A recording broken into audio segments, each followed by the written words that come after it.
Welcome back. You're watching Your World at 10. It's the big story that's dominated the weekend headlines, the Apple-Samsung patent battle. Experts across the world are divided in various camps regarding what the San Jose jury verdict will mean for both Apple and Samsung and the many other smartphone manufacturers across the world. They also differ on what impact the decision will have on Google's operating system, Android, and the overall smartphone market. To tackle some of these questions, I am joined by YAROW, senior editor at Business Insider. Jay, thanks very much for your time. So how bad is this going to be for Samsung, given that the penalty could be $1 billion more or even less, maybe up to 3 times, and given that Samsung has indicated that it may go in for an appeal?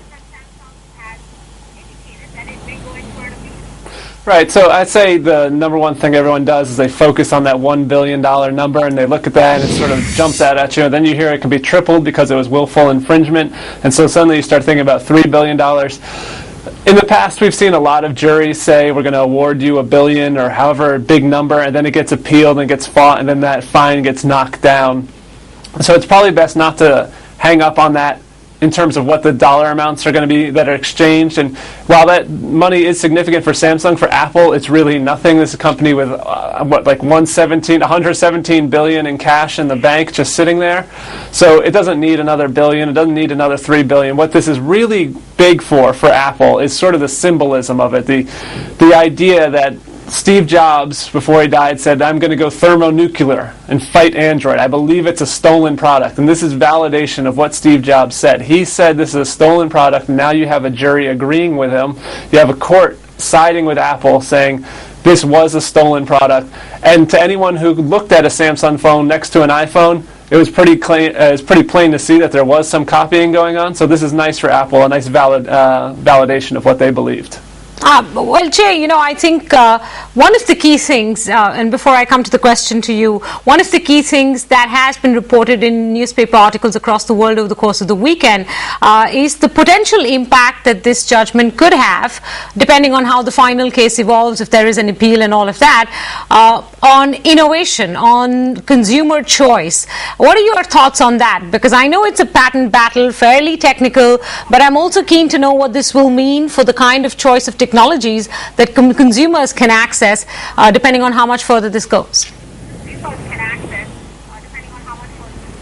To me, that's just it's sort of a pat, and no offense to anyone who's written this or said this, I believe that's sort of a simple, easy out, almost a cliche about it. Like, I was just talking to someone in the technology industry, and they kind of scoffed at this idea. They said, what do you think some 22-year-old kid out there who's working on something fantastic is going to stop because he's worried about getting sued by Apple or some sort of patent around it? I don't think so. This isn't going to change innovation in the slightest bit. All this means is that Apple had a couple patents on a couple very specific features to the iPhone that Samsung borrowed, and they tried to license it with Samsung and they couldn't come to a price. So even if you did happen to find something that Apple does well and you want to go to them and say, I want to use that, maybe the price is going to be too much, you figure out a way around it, and that's what innovation is, isn't it? I mean, to me, innovation isn't saying Apple did this little thing and I'm going to copy that little thing. That's not innovation. Innovation is Apple did this little thing, I'm not allowed to do this thing, so let me figure out a better way to do it. So, I don't want to be so contrarian as to say it's going to increase innovation, but it's certainly not going to hold back the sort of the developments, the radical changes, everything we've seen coming along. No one's going to sit there and say, oh, geez, I guess I should give up. I should fold up the tent and get out of here because Apple has some patents. Oh, I hear you, and I'm in your camp, Jay, but I'm also concerned or interested in knowing what the impact of all this litigation will have on all the companies in the smartphone market, because I'm told just between Apple and Samsung, there are 9 pending litigations. So on Friday, we heard from a court in Seoul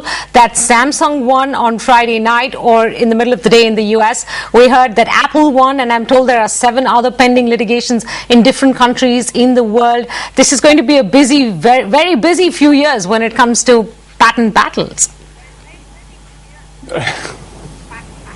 Right. I mean, this stuff's going on all around the world. It's been going on for a while. You have everybody suing everybody all over. And this is not something new, really. You know, this verdict is new, but nothing's changing. It's going to continue. Samsung is going to continue to sell phones, continue to sell tablets. Apple's going to continue to sell iPhones, continue to sell iPads. And Samsung, even, I believe the newer models are exempt from a lot of this because they've done stuff, they've seen this coming. You know, to the point about innovation, they've seen what was coming, they knew what was happening, and so they started adjusting and changing. So I really don't think this is going to have an impact on sales for Samsung, not for Apple, even with all the lawsuits around the world. The only way you could think about it, perhaps, is from maybe a branding perspective. Like, Apple isn't going to advertise that they won a patent lawsuit, and they're not going to come out with advertisements saying, hey, Samsung was copying us and the court said so. But it's sort of a psychological thing out there. Hey, Apple was the originator, innovator, everyone thought about that, and now you have sort of a court agreeing with you and sort of validating that. Now, you spoke in the first response regarding Steve Jobs' battle against the Android system. What is this going to mean for Android, for how manufacturers use the system, add on features, and, you know, overall, what is it going to mean for the smartphone market? Right, so it's interesting. Google came out with a response. It's funny because, you know, the night of the verdict, when it first came out, Apple had a response quickly, Samsung had a response quickly, but Google took a day or two to come up with something. And basically, they just said, they said these patents aren't core to Android. So they are little features. You know, there's something called a rubber banding effect, where if you pull up on the browser, the thing kind of bounces. So that's not something that you're like, that's not why you buy a phone. That's not what you would do to buy a phone. So Google is saying this isn't core to Android, and then they're saying, on the other hand, some of these patents that get issued by the patent office in the U.S. are just sort of, they shouldn't have been issued in the first place. And so now Google's other tactic is going to be working with the patent office and try and say, look, you can't give these things to Apple, that you should make these open up and they can't be patented, these small things. But I think for Android as an operating system, it's not going to have a huge impact. It's a few things. It's, you know, whatever it was 6, I believe, patents. You can get around those. You can change that, and it won't significantly damage the user experience. It could hurt a little bit with some of these things. Some of the, like the pinch to zoom, the tapping, those kinds of things are nicer, and it will give Apple a slight leg up on it. But I think overall, what makes Android successful is going with a bunch of partners, going around the world, and to the point about innovation, you have 2 dozen handsets running Android, and with Apple you have 2, 3 iPhones out there, and they're all pretty much the same.